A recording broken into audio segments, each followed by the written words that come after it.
108 megapixel সহ Redmi Note 10 Pro Max যার দাম হচ্ছে 28,000 টাকা। অন্যদিকে মাত্র 24,000 টাকায় AMOLED display, 120 Hz refresh rate, 64 মেগাপিক্সেলের ক্যামেরা এবং স্ন্যাপড্রাগনের 732G এবং গ্লাস ব্যাক ডিজাইন, এই সব কিছুই পাচ্ছেন 24,000 টাকায় Redmi Note 10 Pro তে। xiaomiর সবচেয়ে জনপ্রিয় সিরিজ হচ্ছে Redmi Note সিরিজ, আর Redmi Note সিরিজ এবার বেশ কিছু ভার্সনে রিলিজ পেয়েছে। এর মাঝে একটা হচ্ছে Redmi Note 10 যার রিভিউ আমাদের চ্যানেলে আছে, আর একটা হচ্ছে Redmi Note 10 Pro Max যেখানে 108 মেগাপিক্সেলের ক্যামেরা আছে, যে ফোনের রিভিউ আমাদের চ্যানেলে আছে। বাকি রইল Redmi Note 10 Pro। আশ্চর্য হলেও সত্য, 64 মেগাপিক্সেলের এই ভার্সনটি ইন্ডিয়াতে রিলিজ পেয়েছে, যার দাম অনেক কম Redmi Note 10 Pro Max থেকে। কিন্তু এই ভার্সনটির রিভিউ দেশের রিনাউন্ড কোনো ইউটিউব চ্যানেলে নেই, অথচ এই ফোনটি বেস্ট ভ্যালু ফর মানি।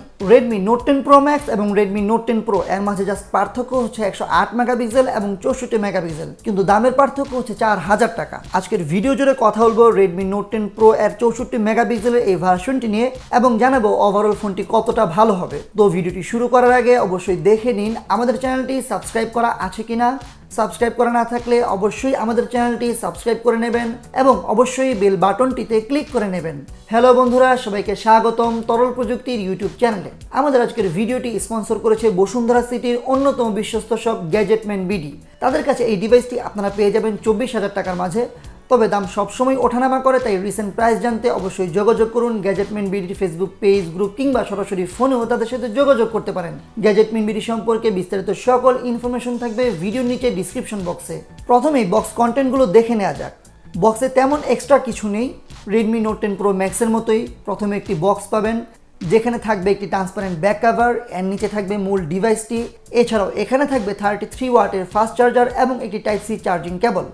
তো খুবই সিম্পল বক্স কন্টেন্ট। কথা বলবো এই ফোনটির বাকি বিষয়গুলো নিয়ে।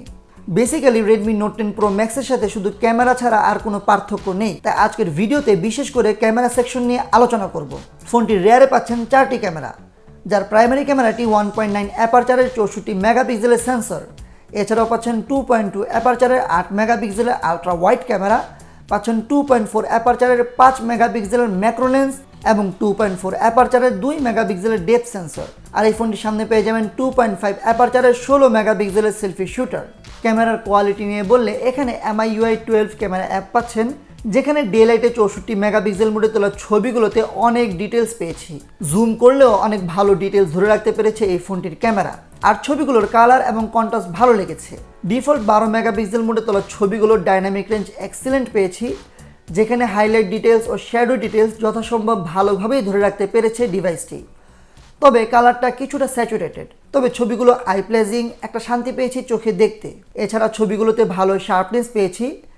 আলট্রা ওয়াইড মোডে তোলা ছবিগুলো ডিসেন্ট এনাফ পেয়েছি, যেখানে ডিটেলস তুলনামূলক কম পেয়েছি মেইন ক্যামেরা থেকে, আর শার্পনেসও একটু কম। তবে ডাইনামিক রেঞ্জ এখানেও অনেক ভালো পেয়েছি। পোর্ট্রেট মোডে তোলা ছবিগুলো অসম্ভব ভালো লেগেছে, ব্যাকগ্রাউন্ড ব্লার ভালো, তবে ডিটেলস একটু কম পেয়েছি। আর এজ ডিটেকশনও ক্লোজ টু পারফেক্ট। আর এখানে এছাড়াও আছে ম্যাক্রো মোড, যেখানে কিন্তু 5 মেগাপিক্সেলের ম্যাক্রোতে কালারফুল ছবি পেয়েছি এবং ছবিগুলো ফোকাসড। লো লাইট ফটোগ্রাফির কোয়ালিটি ডিসেন্ট, যেখানে আরও একটু ভালো ছবি আশা করেছিলাম। ছবিগুলো তুলতে একটু সময় নেয়, যেটা MIUI এর বাগ মনে হয়েছে আমার কাছে। নয়েজের পরিমাণ কম পেয়েছি, তবে ছবিগুলো ক্লিন এবং ব্রাইট, দেখতে ভালো লাগবে। একেবারে লো লাইটে তোলা ছবিগুলো আর্টিফিশিয়াল মনে হয়েছে, খুবই স্মুথ ছবি পেয়েছি। এছাড়াও রয়েছে নাইট মোড, যেখানে ছবিগুলো আর্টিফিশিয়াল লেগেছে তবে একটু ভালো লেগেছে। আর নাইট মোডে শক্ত হাতে ছবি তুললে ভালো রেজাল্ট দিচ্ছিল। তবে নাইট মোডে একটা সমস্যা পেয়েছি, সেটা হচ্ছে নাইট মোডটা কনসিস্টেন্ট না। এই ভালো লাগে আবার এই খারাপ লাগে। আলট্রা ওয়াইডে নাইট মোড নেই, যেটা থাকা উচিত ছিল, কারণ নাইটে আলট্রা ওয়াইডটা খুব একটা ভালো লাগেনি। কথা বলবো ভিডিওগ্রাফি নিয়ে। ফোনটি দিয়ে সর্বোচ্চ 4K 30 FPS পর্যন্ত ভিডিও শ্যুট করা যায়, যেখানে EIS নেই। এমনকি 1080p 60 fps-এও EIS কাজ করে না, অনলি 1080p 30 fps-এ EIS কাজ করে। Video quality good, dynamic range and colour ভালো লেগেছে, তবে 4K-তে EIS-টা থাকলে ভালো লাগতো। কথা বলবো সামনের ক্যামেরা নিয়ে। সামনের ক্যামেরা তোলা ছবিগুলো অনেক ভালো পেয়েছি, ছবিগুলো দেখতে একটু ক্লিন লাগছিল এবং ছবিগুলো দেখতে ভালোই লাগবে। সামনের ক্যামেরাও হাইলাইট ডিটেলস ভালোভাবে ধরে রাখতে পেরেছে এই ফোনটির ক্যামেরা, তবে আমার কাছে মনে হয়েছে এই ছবিগুলো একটু ফর্সা করে দিচ্ছিল, ন্যাচারাল না। রাতের বেলায় ছবিগুলো একটু সফট হয়ে গিয়েছে, যেখানে খুব লো লাইটে ছবি তুলতে সমস্যা হচ্ছিল। ওভারঅল 108 মেগাপিক্সেলের ভার্সন থেকে তেমন কোনো পার্থক্য নেই এই ফোনটির ক্যামেরায়। ফোনটির ক্যামেরা আমার কাছে চমৎকার লেগেছে। আমার কাছে মনে হয়েছে 24,000 টাকার মাঝে যত ফোন আছে সবচেয়ে ভালো ক্যামেরা আছে Redmi Note 10 Proতে। কথা বলবো ডিসপ্লে, ডিজাইন এবং ডিউরেবিলিটি নিয়ে। ডিজাইনে same to same Note 10 Pro Max এর মতোই। ব্যাক পার্টে থাকছে আইসক্রিম স্যান্ডউইচ ডিজাইনের কর্নিং গরিলা গ্লাস 5 এর প্রোটেকশন। আর ম্যাট ফিনিশ, ওজনে বেশ হালকা, মাত্র 192 গ্রাম, আর বেশ চিকন, হাতে নিয়ে কমফোর্টেবল ফিল হয়। প্রিমিয়াম লুকিং ডিভাইস বলা যায়। ফোনটির ডান পাশে পাচ্ছেন ভলিউম আপ ডাউন বাটন এবং লক বাটন। এখানে লক বাটনে পাচ্ছেন ফিজিক্যাল ফিঙ্গারপ্রিন্ট সেন্সর, যেটা খুব ভালো পরিমাণে ফাস্ট অ্যান্ড অ্যাকুরেট পেয়েছি। নিচের দিকে পাচ্ছেন স্পিকার গ্রিল, এখানে ডুয়াল স্পিকার পাচ্ছেন, যেটা আমার কাছে সবসময় ভালো লাগে। তবে এই ফোনটির ডুয়াল স্পিকার একটা সমস্যা পেয়েছি, সেটা হচ্ছে নিচের স্পিকারে যে সাউন্ড, সেখান থেকে 40 থেকে 50% সাউন্ড কম পাচ্ছিলাম উপরের স্পিকারটায়। বাম পাশে পাচ্ছেন সিম ট্রে, যেখানে আপনি দুটি সিম ও একটি মেমোরি কার্ড একসাথেই ব্যবহার করতে পারবেন। ওভারঅল ফোনটির ডিজাইন ও বিল্ড কোয়ালিটি আমার কাছে ভালো লেগেছে, তবে সাউন্ড কোয়ালিটি আর একটু ভালো হলে বেটার হতো। Let's talk about display. ফোনটিতে পাচ্ছেন 6.67 ইঞ্চির ফুল এইচডি প্লাস রেজুলেশনের অ্যামোলেড প্যানেলের ডিসপ্লে। ডিসপ্লেটি 120 হার্জ রিফ্রেশ রেটের, খুবই ইমপ্রেসিভ একটা ডিসপ্লে। ডিসপ্লের কোয়ালিটি নিয়ে বললে টপ নচ একটা ডিসপ্লে লেগেছে আমার কাছে। 1200 নিটস ব্রাইটনেস, তবে সানলাইট ভিজিবিলিটি আমার কাছে একটু কম লেগেছে। ডিসপ্লেটির কালার খুব অ্যাকুরেট অ্যান্ড পাঞ্চি, ডিপার ব্ল্যাক পেয়েছি। কন্ট্রাস্ট রেশিও বেশ ভালো লেগেছে।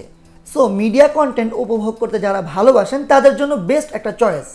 আর পাচ্ছেন 120 হার্জ রিফ্রেশ রেট, যেটা খুব স্মুথ একটা পারফরমেন্স দিয়েছে। তবে এখানে টাচ রেসপন্সে একটু সমস্যা পেয়েছি। তবে সবচেয়ে বড় কথা, বাজেটে 120 হার্জ রিফ্রেশ রেট আবার অ্যামোলেড ডিসপ্লে, ইটস ফিল আসলেই বেটার। কথা বলবো প্রসেসর নিয়ে। ফোনটিতে পাচ্ছেন স্ন্যাপড্রাগনের 732G এর প্রসেসর। ফোনটি এই মুহূর্তে বাংলাদেশে পাবেন 6GB র্যাম এবং 128GB রমের ভার্সনে। আর স্টোরেজ হিসেবে পাচ্ছেন UFS 2.1। এখানে ব্যাটারি হিসেবে পাচ্ছেন 5020 mAh এর বিশাল ব্যাটারি। আর বক্সেই পাবেন 33 ওয়াটের ফাস্ট চার্জার, যেখানে বক্সে দেওয়া চার্জারটি দিয়ে ফোনটি ফুল চার্জ হতে সময় নেয় 80 থেকে 90 মিনিটের মতো। এখানে এই ফোনটি দিয়ে মোটামুটি ভালোই মাল্টিটাস্কিং করতে পারবেন। বেশ কয়েকটি অ্যাপস একসাথে রান হয়েছে, বাট এখানে র্যাম ম্যানেজমেন্টটা একটু বাজে লেগেছে। কয়েকটি অ্যাপস একসাথে ওপেন করলে আগের অ্যাপসগুলো কিল করে ফেলে। ফোনটি দিয়ে নর্মাল টাস্কিং যেমন ইমেল, ইনস্টা, ফেসবুকিং স্মুথলি করতে পারবেন, তবে এডিটিংয়ের মতো ভারী কাজগুলো করতে একটু সময় লাগবে। ওভারঅল 720G, 730G এবং 732G সব ভাইয়ের মতোই। সো পারফরমেন্সে Redmi Note 10 Pro Max বা Redmi Note 9 Pro Max থেকে খুব একটা পার্থক্য নেই। কথা বলবো গেমিং নিয়ে। ফোনটি দিয়ে পাবজিতে সর্বোচ্চ এইচডি হাই গ্রাফিক্সে খেলা যায়, এছাড়াও ব্যালেন্সড আলট্রা সেটিংসে খেলা যায়, যেখানে খেলার প্রথম দিকে স্মুথলি খেলা গিয়েছে, তবে 30 থেকে 40 মিনিট খেলার পরে হালকা হিটিং ইস্যু এবং পারফরমেন্স ড্রপ করেছে। সুতরাং যারা এক্সট্রিম লেভেলের গেমার, লাইক 2 থেকে 3 ঘন্টা টানা গেমস খেলে যান, তাদের জন্য আমি বলবো এই ফোনটি থেকে Poco X3 Pro far better. এছাড়াও কল অফ ডিউটি খেলেছে, যে গেমসটা এই ফোনটিতে ভালোই অপটিমাইজ, যে কোনো ধরনের ল্যাগ বা ফ্রেম ড্রপ নেই, আর গ্রাফিক্স কোয়ালিটিও ভালো পেয়েছি। ব্যাটারি ব্যাকআপ বেশ ইমপ্রেসিভ লেগেছে এই ফোনটি আমার কাছে। 120 হার্জ রিফ্রেশ রেটে 5 থেকে 6 ঘন্টার মতো স্ক্রিন অন টাইম পেয়েছি, যেখানে 60 হার্জে 7 ঘন্টার মতো স্ক্রিন অন টাইম পেয়েছি। মডারেট ইউজে আরামে একদিনের কাছাকাছি চলে যাবে। ওভারঅল ফোনটির পারফরমেন্স এবং ব্যাটারি ব্যাকআপ দাম হিসাবে আমার কাছে ভালো লেগেছে। বেশ কিছু ব্লটওয়্যার বা প্রি ইনস্টল অ্যাপ পেয়েছি, আবার কিছু কিছু ক্ষেত্রে ক্যামেরায় অ্যাপসে ল্যাগ করে এবং আটকে থাকে ছবি তোলার সময়। এছাড়াও সফট করার সময় ফ্রেম ড্রপ খেয়াল করেছি। যদিও xiaomi বলেছে MIUI 12.5 আপডেট দ্রুত চলে আসবে এবং অনেক ডিভাইসে চলেও এসেছে, কিন্তু আমার এই ডিভাইসটিতে এখনও পর্যন্ত আমি পাইনি এবং এই বাগগুলো ঠিক করে দেবে। তবে আকিব রাজ সহ অনেকের ভিডিও দেখে বুঝলাম যে 12.5 আসার পরেও বাগগুলো ঠিক করা হয়নি। ওভারঅল এই ফোনটি নিয়ে আমার পার্সোনাল অপিনিয়ন হচ্ছে, আপনার বাজেট যদি হয় 24,000 টাকা, তাহলে আমি বলবো এই বাজেটে সবচেয়ে ভালো ডিল হচ্ছে Redmi Note 10 Pro। কেন? কারণ একদিকে 120 হার্জ রিফ্রেশের ডিসপ্লের সাথে অ্যামোলেড ডিসপ্লে, 64 মেগাপিক্সেলের ক্যামেরা, যার quality Redmi Note 10 Pro Max এর মতোই। এছাড়াও ব্যাটারি ব্যাকআপ এবং পারফরমেন্স খুবই ভালো পেয়েছি। তবে যারা এক্সট্রিম লেভেলের গেমার, তাদেরকে আমি বলবো এই ফোনটি বাদ দিয়ে Poco X3 Pro নেওয়ার জন্য। আপনাদের কাছে কেমন লেগেছে Redmi Note 10 Pro অবশ্যই কমেন্ট বক্সে জানাতে ভুলবেন না। আর ভিডিওটি ভালো লেগে থাকলে অবশ্যই এই ভিডিওটিতে একটি লাইক দিবেন এবং চ্যানেলটি সাবস্ক্রাইব করবেন। সবাইকে অনেক ধন্যবাদ। আসসালামু আলাইকুম।